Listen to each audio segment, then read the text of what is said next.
Hey YouTube, me Damien from Yu-Gi-Oh! Agents here, and this is episode 1 of Perfecting Exodia. As you all know, I went to regionals and I topped with FTK, OTK, empty jar. I still have it, but I'm taking the deck apart. I topped of it at regionals, and this format I'm gonna be playing FTK decks. And one of the most underrated and inconsistent FTK decks is Exodia, right? Now, one of the things, well, in the first episode, I'm going to talk about Mystic Piper versus Royal Magical Library. Yeah, this is Mystic Piper. His effect is, you contribute this card to draw and reveal one card. If that card is a level 1 monster, draw one more card. His effect can only be used once per turn, but it doesn't really matter because you're going to win that turn. That's what the Exodia deck is meant to do, right? The reason why he's good is because, well, let's start with Royal Magical Library. If you summon Royal Magical Library, they can effect veiler it or skill drain it.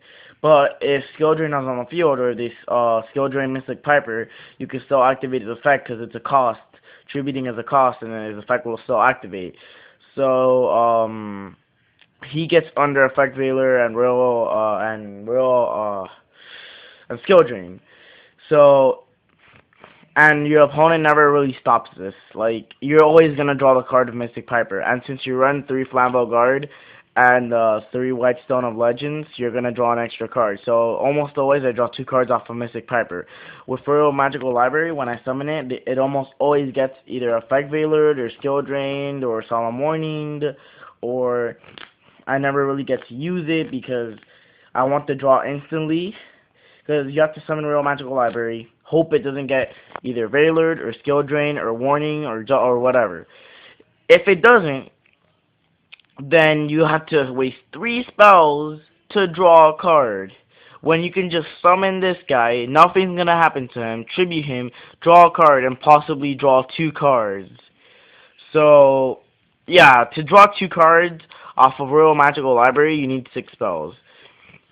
And it's just like bad. I mean, because let's say you have a dead hand and you need to draw a card now, like then you have to waste 6 spells, like 6 spells, and you're just using them like Magical Stone Activation to get back your Upstart Goblin because you want counters to draw when you can just summon him, pop, draw a card. It's like it gives you the card right there instantly instead of having to wait 3 times, draw a card, and then 3 more spells.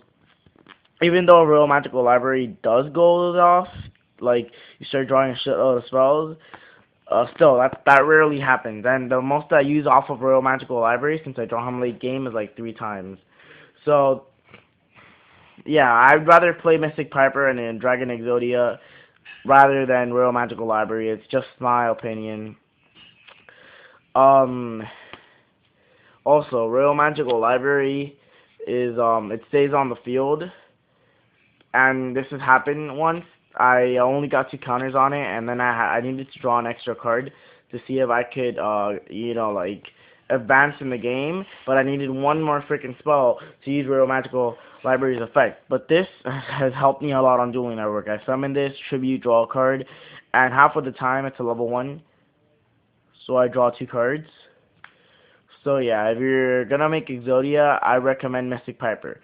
And I'm taking Exodia Dragon to regionals, but that's why I'm making the series, Perfecting Exodia. This is the first episode. I didn't really explain much. I just explained teching Mystic Piper over Royal Magical Library. It's gonna help a lot. And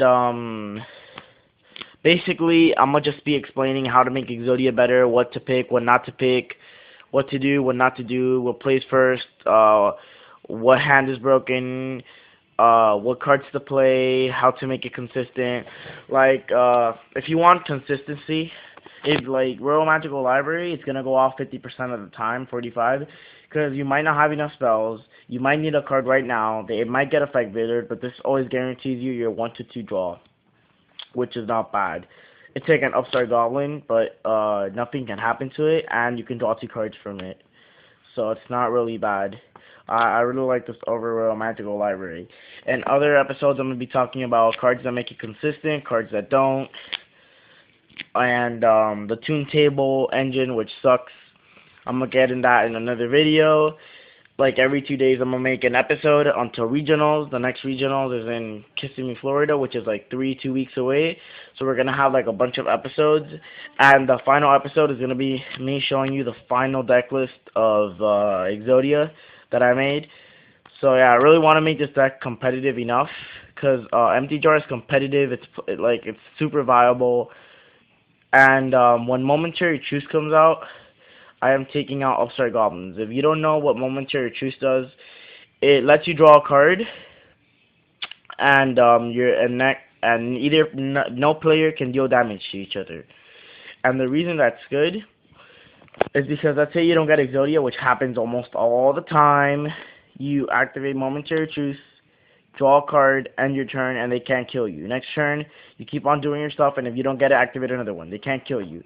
And it gives you 3 to 5 turns to get Exodia. When you only have 1 freaking turn to get Exodia, or 2 if your opponent doesn't fucking LTK you. But other than that, I think that Momentary Truce is much better, and you don't even have to give 1,000 life points to your opponent. So yeah, guys, this was episode 1 of perfecting the Exodia deck, Dragon Exodia. Look out for more videos. So yeah, peace.